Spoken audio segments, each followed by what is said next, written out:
Good morning, my friends, and welcome to another tremendous installment. Try that again. Good morning, my friends, and welcome to another tremendous installment of the program. From very high above, all the puerile and insipid forms of Wyoming mainstream media, this is Cowboy State Politics.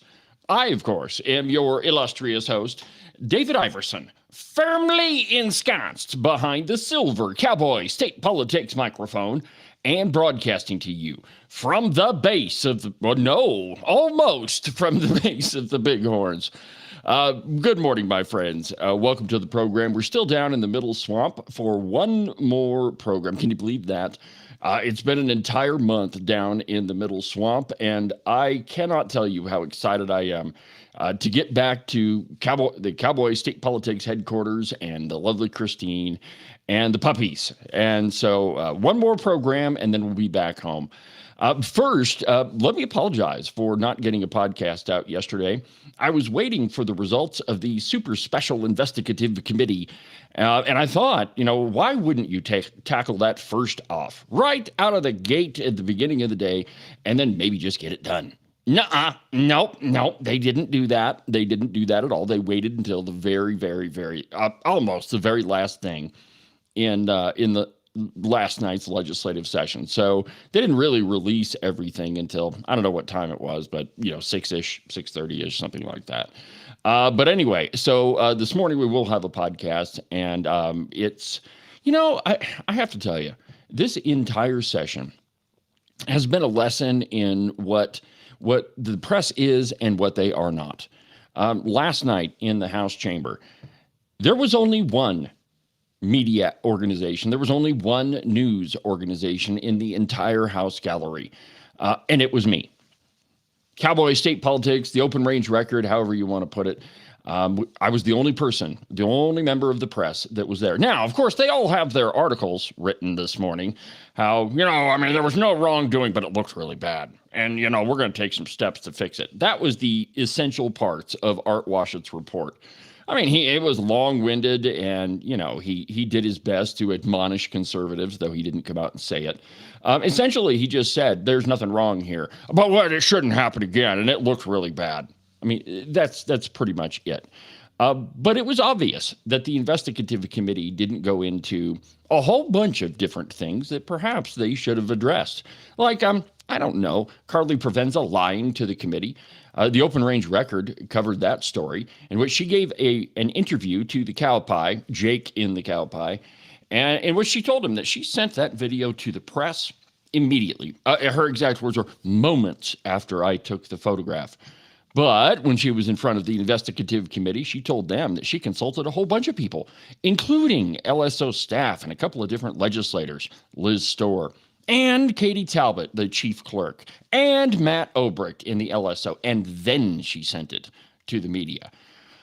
There was no investigation of what exactly did the text to the media say. You see, we never saw that in the committee, and you would think that that would be an integral part of their investigation. Art Washet and the committee, they were asked point blank, where is the signed complaint?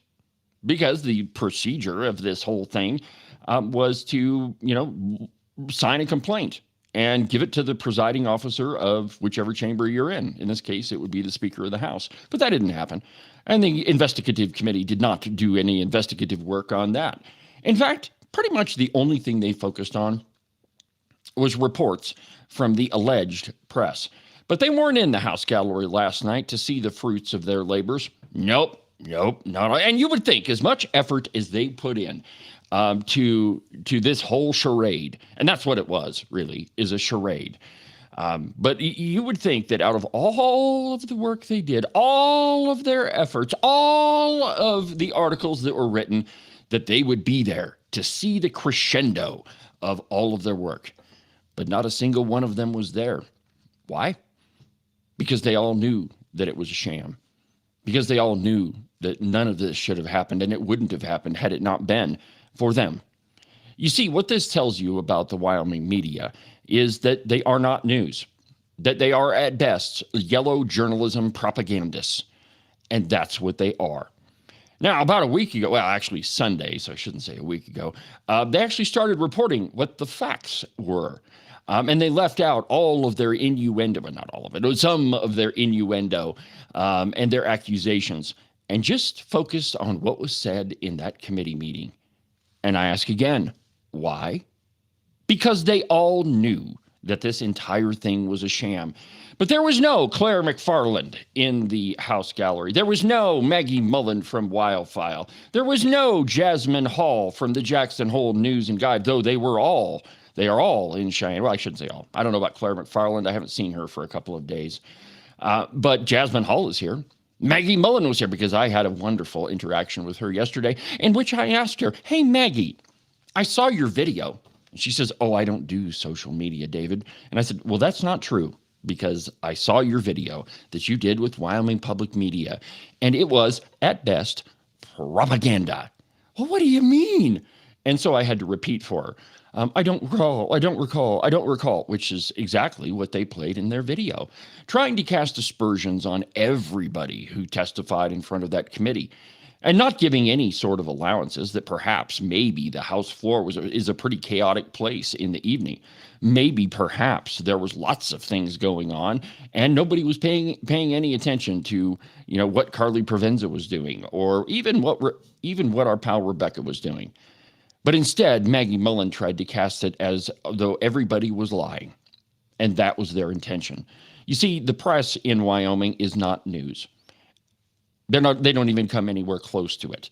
And so I have no problem calling them out, of which I have made it a habit of it this session.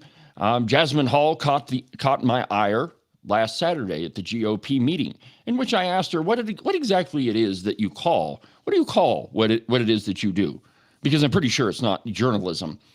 And, with her indignation and her nose stuck slightly in the air, which I suppose that comes from being a venerable non-journalist from the Jackson Hole News and Guide, I suppose that is her general attitude. But I asked her, what is it that you do? Because it's not journalism. And to which she replied, huh? And of course, I was a little irritated, and I have been irritated about this whole thing. I looked at her and I said, well, what you do is BS. Of course, I used the actual term. You see, none of these jackwagons in the press have ever been held accountable for the things that they do. None of them have ever been held to account for the things that they write, because, in general, the press in Wyoming, if you even want to call them that, are all in it together. That's why at the top of all of these articles they've written, it says something to the effect of, this is a joint collaborative effort between the Sheridan Press, the Jackson Hole News and Guide, Wildfile, and everybody else that we can throw into the mix. You see, because they don't do their own work. They're not the ones that come up with their own stories. You see, the history of journalism is that newspapers compete for viewers, for your attention. They compete in trying to get the story right. So that, more people will pay attention to their work as opposed to somebody else's. And that's how it's always been, that you try to get the biggest amount of the market share. And the way that you do that is by telling the truth and being right. Well, unfortunately, the media in Wyoming sees that as a foreign concept. None of them are really interested in getting the story right. None of them are interested in getting the facts correct. In fact, all they're interested in is clicks and hits and views, and that's it. And last night was evidence of it, that none of them sat there and watched what was happening on the floor. None of them took the time to see the fruits of all of their labors. None of them actually wanted to visit with any of the people on the floor. None of them wanted to report about the interaction in the chamber. None of them could tell you the mood of the chamber because none of them were there. It was only me and the Open Range Record. And of course, that's partly my website. So yeah, of course we were there. And we'll be reporting on it. In fact, coming very, very, very soon is a big giant expose on this thing beginning to end, and we're going to call out the people who are guilty. And it's the liberals, it's the Democrats, and it's the Wyoming media. And they absolutely all deserve what they're going to get.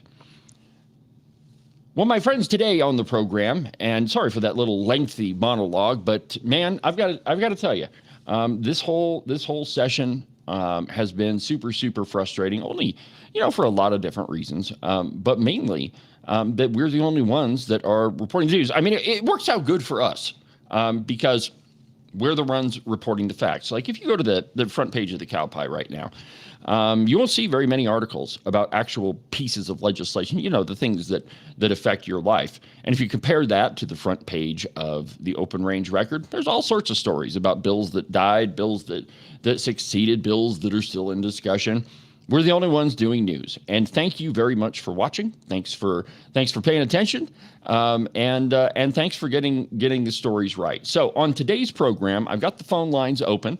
And so if you want to be part of the show, we may go a little bit long today. I don't have any idea. We'll just see how it goes. But if you want to be part of the show, the phone number here in the studio to talk to me is 307-374-8989, 307-374-8989 if you want to be part of the program. And highly suggest you do. I'm sure you've got a whole bunch of stuff on your mind. So go ahead and give me a call. One more time. That phone number is 307-374-8989.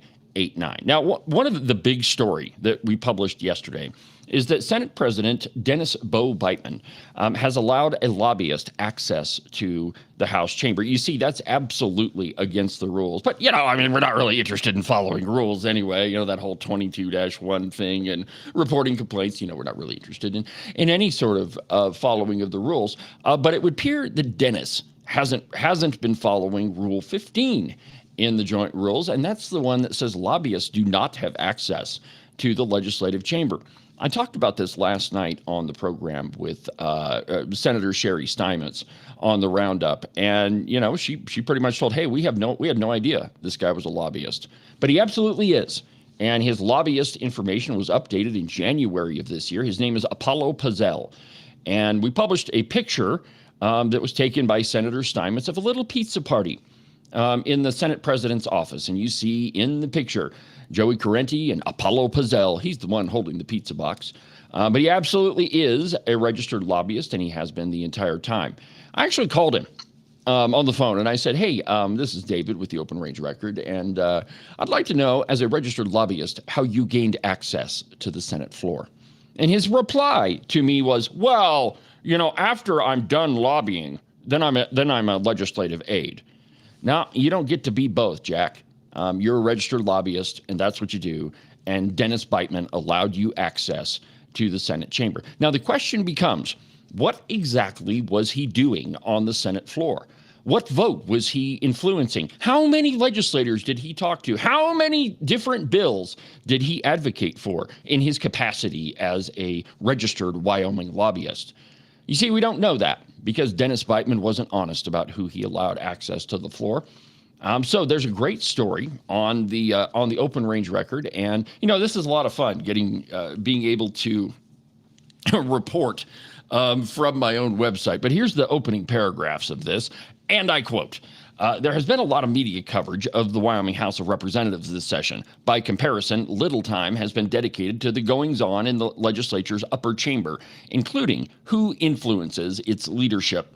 Apollo Pazel, a Utah-based lobbyist registered with the Wyoming Secretary of State's office representing 3 organizations from Utah, Illinois, and Washington, D.C., has become ubiquitous in the Capitol building, often seen accompanying Senate President Dennis Bo Beitman, Vice President Tim Salazar, and Majority Floor Leader Slithers Nethercott. Of course, it doesn't say Slithers, it says Tara. Over the past 2 years, on several occasions throughout the legislative session, Pazel has been seen physically present within the Senate chambers during the session, and often in the office of Senate President Dennis Bo Beitman. And there's several pictures of Mr. Pazel in the chamber on the floor. But there's a whole bunch of other interesting stuff about Mr. Apollo Pazel. Turns out he's kind of a Democrat activist. Yeah. All part of the No Kings protest. And I've got another picture that I've got to update this article with. But the truth is that it was Dennis Beitman that allowed this lobbyist access to the floor. Now, the whole thing, this whole check thing, everybody's all worried about. Did Rebecca Bextel hand out a campaign check on the floor? Oh, and what influence did she was she trying to leverage? What was she trying to do? And the media went into a frenzy. The whole time, Dennis Beitman has a lobbyist on the floor of the Wyoming Senate. The whole time. Now, not a question from the press was raised about who this guy actually is. It wasn't until the Open Range Record published, well, actually, it wasn't until Sherry Steinmetz published the picture of him, and then we dug into him really fast and wrote a quick piece. So the truth is, my friends, is that the attention of the press has been to protect the redcoats, the real redcoats, the people who pretend to be Republicans but really aren't. But my friends, a failure of the Wyoming media all the way around, and we shouldn't be at all surprised by any of this. None of this should shock us because they're all on the same team. Dennis, the media, Wildfile, Cowboy, all of them. They're all in it together. More when we come back.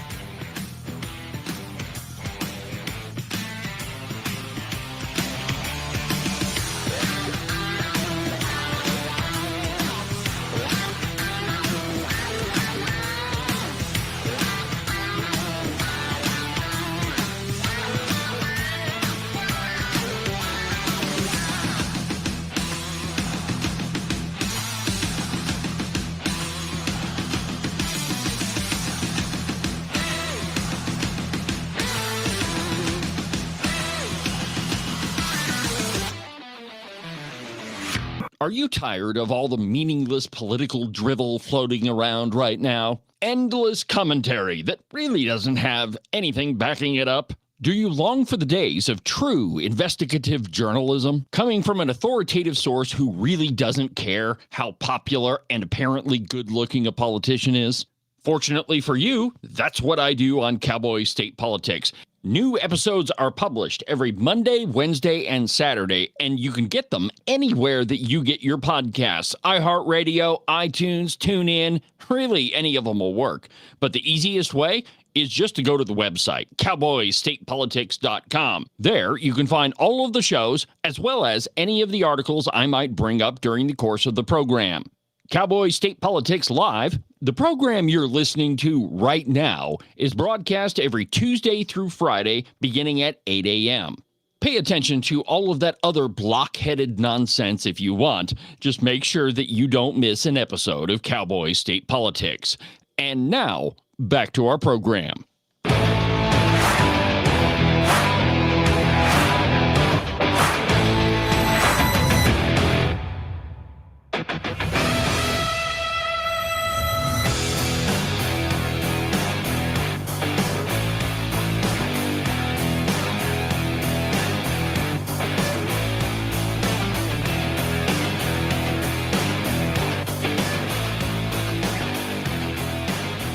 Welcome back to the program, Cowboy State Politics Live on a Thursday. Phone lines are open, 307-374-8989, 307-374-8989. If you want to be part of the program, talk to yours truly, go ahead and give me a call. One more time, that phone number is 307-374-8989. And during the break, my friends, breaking news.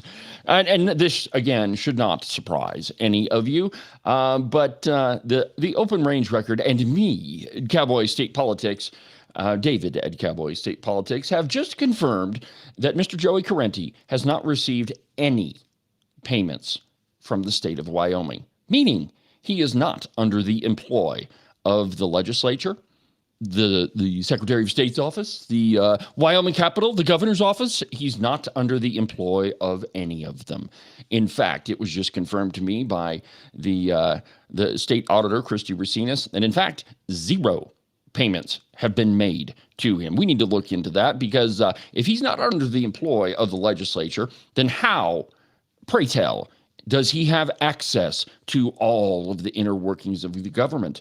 Our government. Why is it that he gets to hang out in the Senate President's chamber just because Senate President Dennis Bo Beitman employs somebody and signs them a check? Does not mean that that person gets access to all of our stuff. Now, it would be different if he actually was an employee of the state and was a legislative aide, but in this case, he's not. There is not a single payment from the state of Wyoming going to Mr. Correnti. It brings up a lot of questions, like Sherry mentioned last night on on the roundup.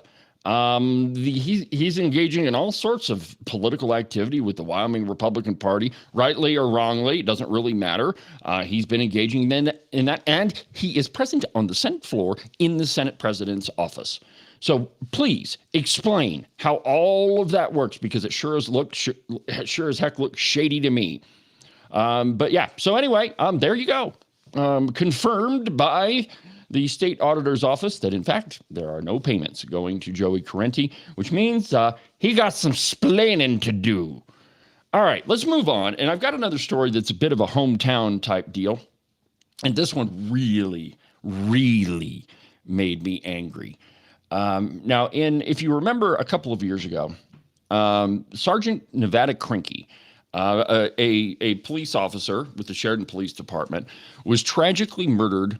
Murder's kind of wrong. He was killed while serving a trespass warrant. And he was shot in the head by a guy who has had several run-ins with law enforcement. And it was a tragic deal. In fact, it went on for a long time. A house got destroyed. There was a big, long standoff with the police. And there is nothing that will bring together a community, and it's sad that it works this way, but there is nothing that will bring together a community like the tragic death of a police officer, the needless death of a police officer.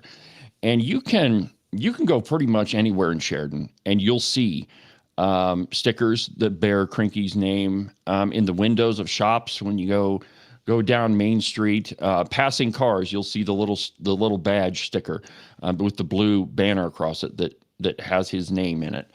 The man had a wife. He has a family, has young children, and none of those people are going to grow up with him. The kids aren't going to grow up with the father, and his wife isn't going to get to grow old with her husband. Now, yesterday, the Sheridan Press published an article about the SEPA bill. And about how all of the sheriffs and chiefs of police testified against this bill. And this bill is bad. It's really not. It protects your Second Amendment rights, and it doesn't attack law enforcement. I should know because I helped write the original SEPA bill. But anyway, it doesn't attack law enforcement in any way. But the Sheridan Press ran an article not telling you the truth about the SEPA bill with Nevada Krinke's picture on it. Nevada Krinke didn't have anything to do with the SEPA bill.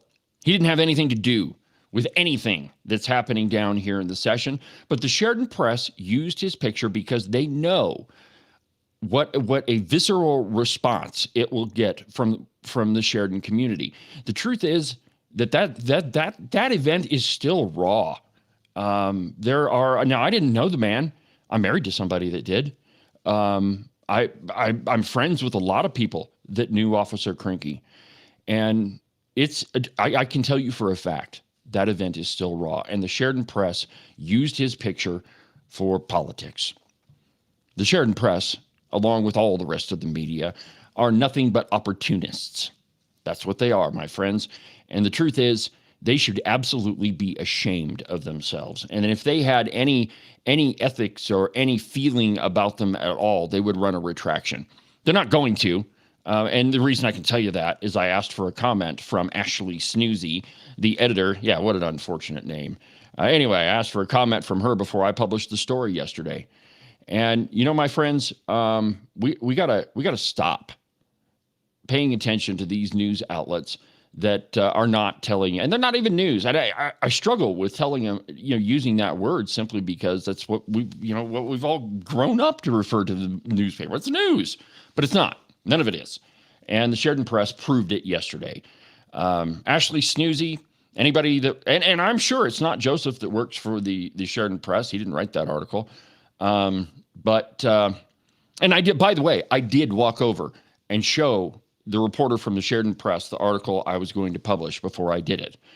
Just because trying to be decent, the Sheridan Press isn't decent to the people of Sheridan, nor are they decent to anybody else. In fact, they just use, and oh boy. And here we go again. Thank you, my beautiful wife. Christine just chimed in and said that the editor of the Sheridan Press, Ashley Snoozy, is married to a Sheridan police officer. And she still used the picture of Nevada Crinky. Kind of at a loss for words, my friends, which is kind of unusual for me. Man, dirty, dirty people. All right, well, let's move on. I'll update you if I hear anything back from Ashley Snoozy. Don't hold your breath on that one. It's probably not going to happen. Let's see here. Other stories that are on the front page of the Open Range Record. Well, I mean, I tell you what, you can go look at them yourself. I mean, there's a lot of good reporting that we've done. I'm very, very proud of the work that we've done. But I just realized that I forgot to play a couple little videos I have for you from the House floor last night. And I want to play one for you. And God, I'm so sick of talking about this check thing. But I mean, you have to know what happened because the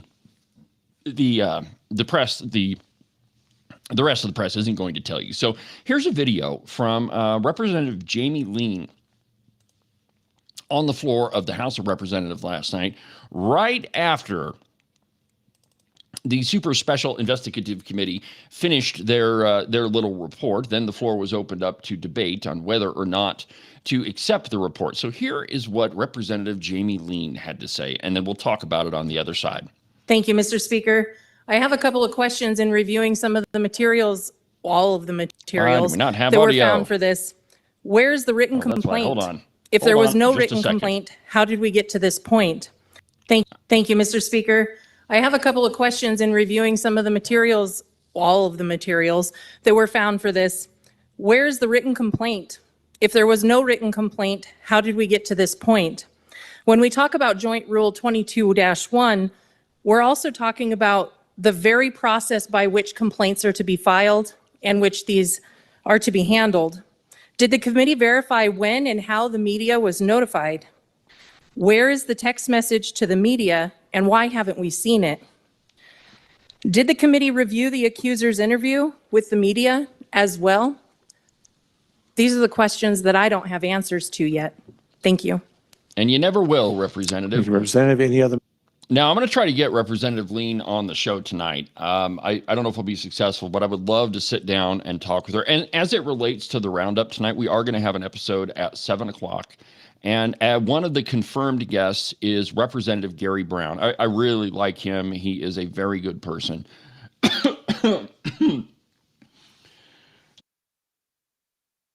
Excuse me.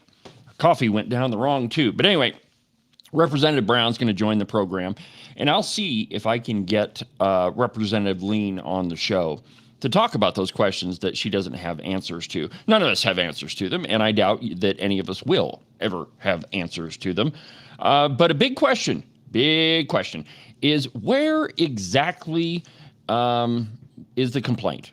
Well, there isn't one because it wasn't filled out, because Rule 22-1, another piece that the Open Range Record ran with, where's the text message that Carly Provenza sent to the media? The reason why we don't have that one, and I'll tell you why, is because they sent it to Wildfile. And the reason why they sent it there is they knew that they could count on them to hold that picture until Wednesday, until Mike Yin could get up and give his little objection on the floor. But that's why they did that. And the reason they knew that is Representative Storr gives Wildfile a ton of money every year. In fact, there's a document in that article, I think. I'm pretty sure we published that. No, I know I did. It's a link to ProPublica in which Representative Storr gave Wildfile $220,000. And from what Carly Provenza told the committee, that she consulted with Representative Storr the night this all happened. So, of course, they sent it to Wildfile. And it tells you, and here's why they didn't send it to the Cowboy. Now, I have a lot of arguments with Claire McFarland. I have a ton of arguments with the Cowboy. In fact, they're not journalists. And you know, and I've tried to be friends with Claire McFarland, and I will still attempt to be at least cordial with her. But the reason they didn't send that picture to her is she would have published it Monday night. You could not have stopped Claire McFarland from publishing that picture. So they didn't send it to the Cowboy. They didn't send it to anybody else except for Wildfile because they knew that they could get Wildfile to hold the story. Oh, Maggie Mullen, you're in this up to your eyeballs, and it would be better if you just admitted it. But the truth is, they're not going to. Now, the next video I want to play for you is Mike Yen. And you know what? This guy is... We ran a story. Now, let me just talk about this for a minute. You remember the night Chip gave his speech on the floor, which he talked about this whole thing. It's a great speech, and there's a great article on the Open Range Record about this. You can watch Chip's speech in there. But in that night, Mike Yen got up to the microphone, and it looked like, yeah, I mean, he didn't look like, he was remorseful what happened for a brief moment. And that's what we reported because, you know, credit where credit is due. Well, no longer. We're not doing that anymore because Mike Yen is, well, he's in this up to his eyeballs too. But here's what he said on the floor, and then we'll talk about this on the other side. This one is fascinating because it shows you exactly how much of a political actor this guy is. Check it out. Appreciate the committee's work. I didn't make the motion. I didn't make an accusation. Yes, you did. I said what I said based on knowledge that I had, and I spoke only to that knowledge. And so I very much appreciate what the committee did. And the committee, frankly, was in a really tough place, right? It's hard to investigate your colleagues. It really is. And so I'll speak on and for adoption of the committee report. On these accusations about filing ethics complaints, I mean, those are accusations right there that I or another person was unethical. But that's not a complaint. They just spoke it on the floor. That's because that's what we are allowed to do. I would say that those accusations are wrong because 22-1 very specifically says there is nothing that prohibits us. It doesn't specifically say that. Doing our legislative business outside of that ethics complaint rule.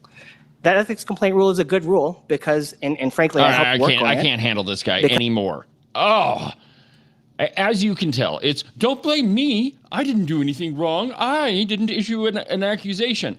Bull crap. He absolutely did. And anybody that watches that video, which is, by the way, also available in that article that we published on the Open Range Record, he absolutely did. He knows darn good and well what Rule 22.1 says because he helped write it.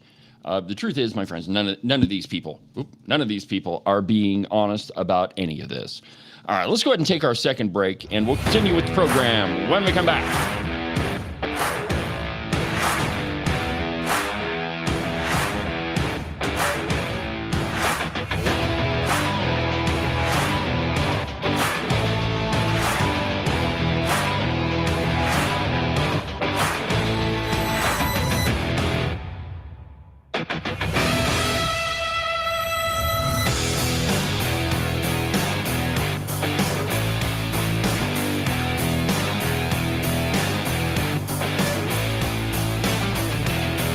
Make sure that you subscribe and follow the Cowboy State Politics podcast. You can do that from the website, cowboystatepolitics.com, or anywhere that you get your podcasts. That way, you'll make sure that you won't miss a single episode of Cowboy State Politics. Hunting season. Right about now, you're off with all of your pals, stalking the big gigantic elk or buck mule deer that you've been thinking about all summer long.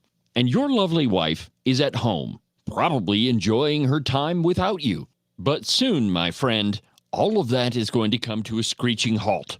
And I want you to think about just one little thing. She's able to park her car inside the garage because all of your hunting crap is with you right now. Now, if you'd like the marital bliss to continue, I suggest you make a call to Marcos and Jesse at Morton Buildings. Their phone number is 307-674-2532. They can build you a garage or a barn or any other type of metal structure for you to store all of your toys in so that your wife can continue parking inside the garage. And you can avoid sleeping on the couch for the next month or two. Call Morton Buildings. Their phone number is 307-674-2532. Get them to build you a metal building before it's too late.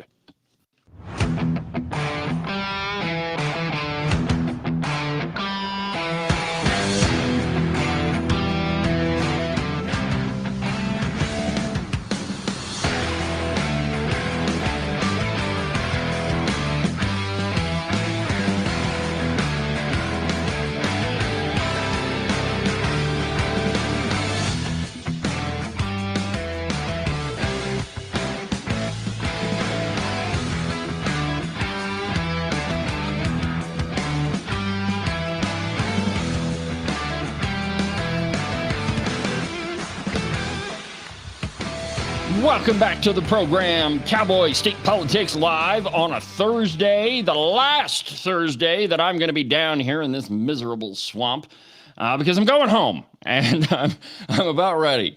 Anyway, my friends, thank you for watching the program. Thanks for participating this entire session. It's been this has been my one respite in a very, very chaotic session. And, sitting here every morning getting to talk to you, I can't tell you what that means to me, what that's done. So I really appreciate it. All right, my friends, I've got a couple of stories here. And we covered the, let's see here. We covered the Sheridan Press. Oh, and by the way, one more comment, this one is a continual irritant for me. And maybe it's because, I have a written news outlet now with Rebecca. But let me just show you the story. So this is Wildfile's story from last night. And now I've taken out all the pictures because I don't want to waste ink on anything that Maggie Mullet publishes. But look at this. Okay. Hold on. So there's 1 page, 2 pages, 3 pages. Now remember, there's no pictures in here. 3 pages. No pictures on this one. 4 pages, 5 pages, 6 pages, 7 pages, and a little bit more. So 7.5 pages, and almost all of it is a regurgitation of everything that's happened the last couple of weeks. And this is what counts for journalism in their book, and it's not in any way that. We try not to do that on the Open Range Record. In fact, I'm pretty sure my journalists are sick and tired of hearing me say one of my favorite lines from one of my favorite movies, A River Runs Through It. Remember the scene where they're doing their homework for their dad, and they bring him something they've written, and he takes out his red pencil and starts crossing stuff out, and he hands it back to him, and he says, "Again, half as long." I'm sure all of my journalists are tired of hearing me say that, but I don't see any reason why you should be bored to tears with articles that are 7.5 pages long. I don't like doing that.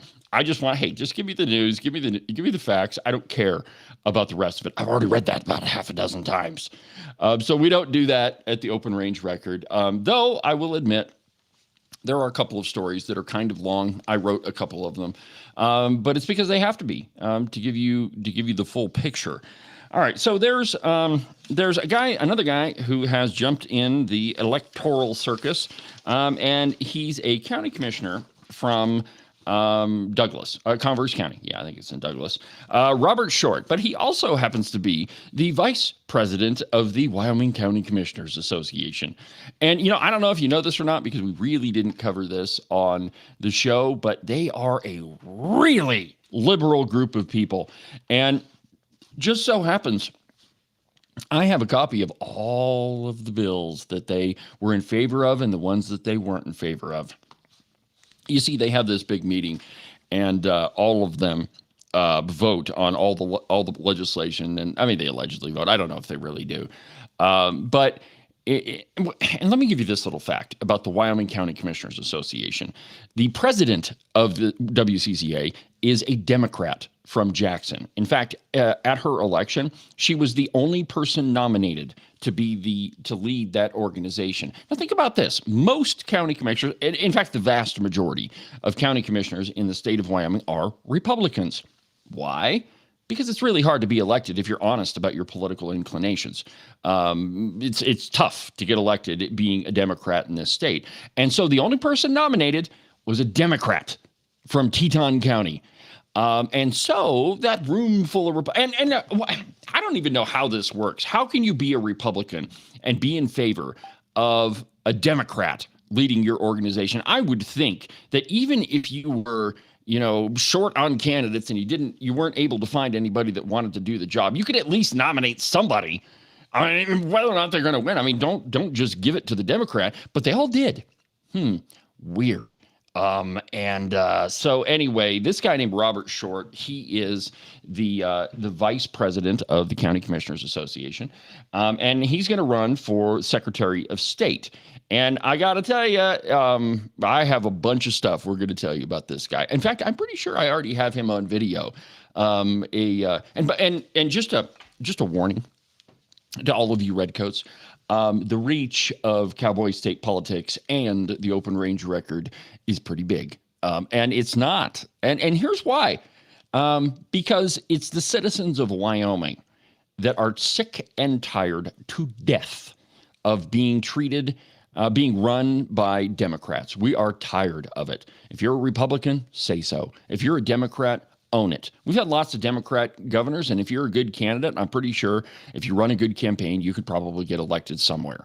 But you don't have to lie to your people. But the reason why this program and the open range record has such a reach is I tell people the truth. Right, wrong, or indifferent. And by the way, to prove it, we've published some articles that were not so favorable of Republicans during this session. But the reason why we've got such a big reach is all of you. And I cannot tell you how many times during a week I'm getting notes from all over the state. And unfortunately, I just don't have the staff yet to cover it.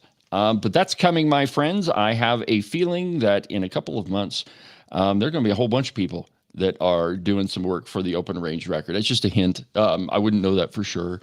But I bet you're going to start seeing a whole bunch of stuff on our website. So this here's what Wildpile, and again, we can't trust anything that comes from Maggie Mullen, and actually, I don't think this one was written by Maggie Mullen. She's just my favorite punching bag this morning. All right, so here's what it says. Douglas resident is the first candidate of either party to announce a bid for a seat since Secretary of State Chuck Gray says he's running for the U.S. House. The issues you care about are up for debate at the legislative session. Oh, that is a stupid ad. Elected to Converse County Commission in 2014, so he's been on there for over 10 years. The Glen Rock High School graduate, who now resides in Douglas, has publicly announced his campaign for Secretary of State. While not addressing Gray's tenure directly or mentioning the incumbent by name, his announcement did focus on fair and accountable handling of elections. Many of Gray's efforts as Secretary of State have been promoting legislation related to, and they put this in quotation marks, this is what the frickin' media does.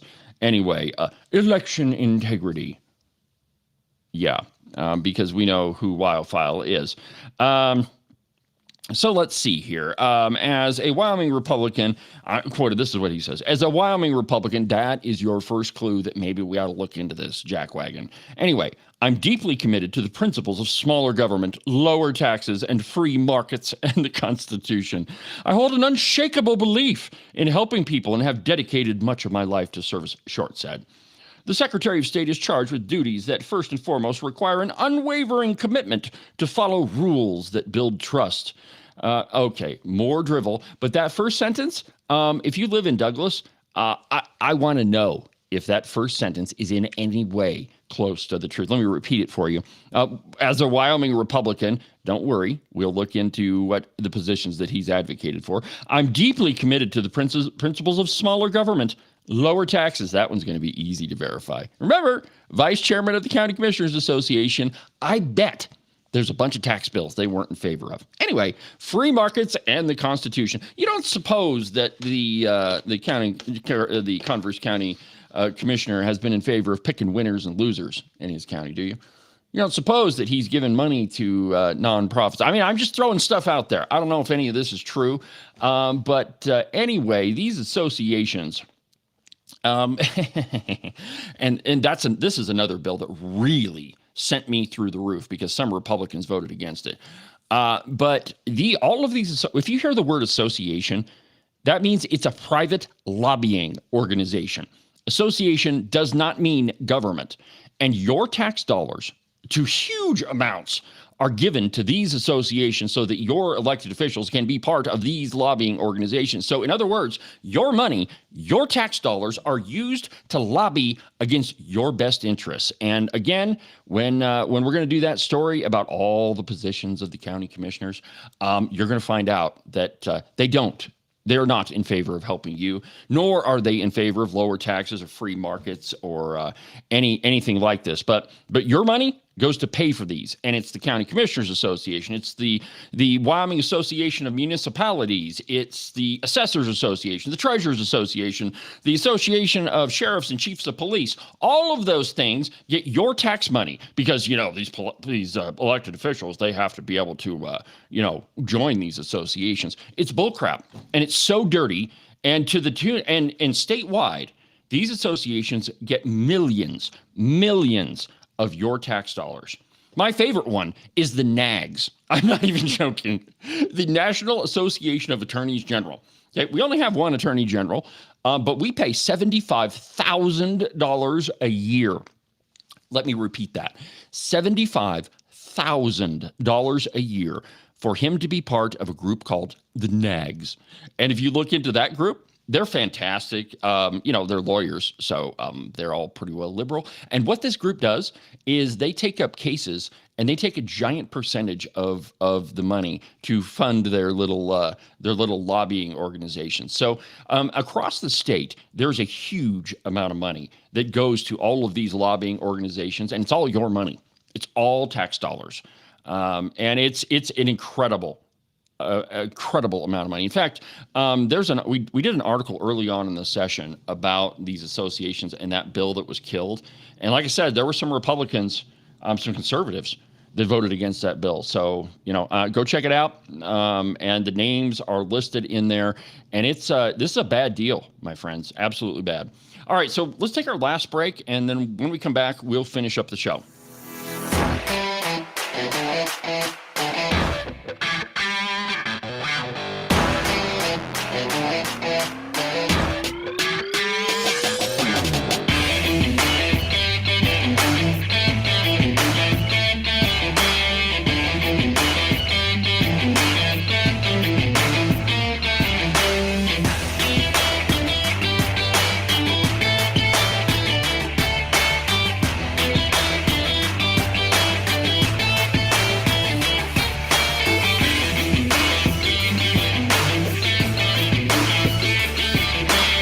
Yeah, I know. The weather seems to be toying with us. 60 one day, 42 the next, and pretty soon, my friends, those 6s and 4s are going to turn into 3s and 2s. Though we all want to avoid it, that white stuff is coming, my friends, and you will be shoveling the walk in it. It's cold, it's unpleasant, and nobody likes to do it. But you could make it just a little bit more comfortable and prevent your feet from turning into a giant block of ice. In fact, you could keep them nice and warm and toasty, and your toes will never even know that they're outside. The rest of you may be frozen solid, but at least your feet won't be. To make all this happen, you just need a pair of socks from the Buffalo Wool Company. They are the finest socks that I've ever put on my feet. To get you a pair, go to their website, thebuffalowoolco.com. Trust me, you won't be disappointed. Are you one of those guys that listen to the president just a little bit too closely, and now you're tired of winning? Are you getting the feeling that there's been way too many good things happening in our country, and you just can't take it anymore? Well, if you are, and you think you should follow Rosie O'Donnell's example and get the heck out of Dodge, you need to call Rebecca Bextel at eXp Realty. She'll make those foreign country living ideas a reality for you. All you have to do is call 307-699-3519, and she'll make sure some freedom-loving, red-blooded American will now live in the home that you no longer want. If you want to sell your house, or if you want to buy one that's way better than the house you have right now, give Rebecca a call. Again, her phone number is 307-699-3519. I've never felt the freedom like I do. I feel stronger every day, don't you? Well, I can show you how. A new day, a new way. Watch out, I'm only gonna get stronger. A new day, a new way. Watch out, I'm only gonna get stronger. A new day, a new way. Watch out, I'm only gonna get stronger. A new day, a new way. Watch out, I'm only gonna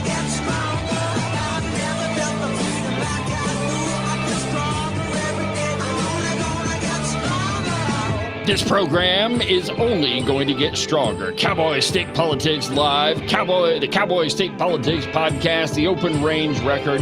You know, are you getting the feeling that maybe you can't avoid the truth that is coming out of this program? It's absolutely true, my friends, and hopefully the Redcoats are starting to see it. Probably not. They probably don't care because they are too interested in their own propaganda.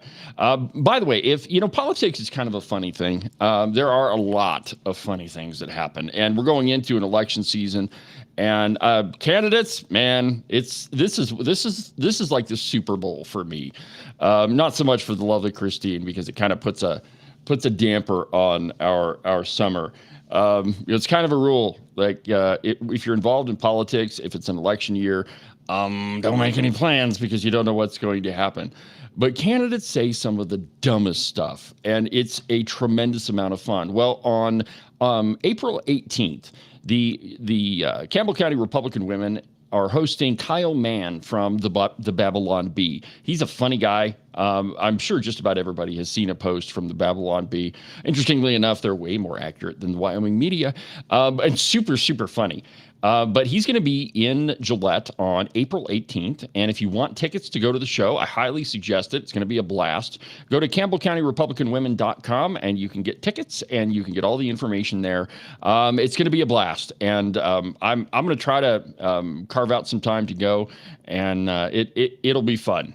Politics is fun. Politicians are funny, and they're easy to make fun of. So April 18th, Gillette.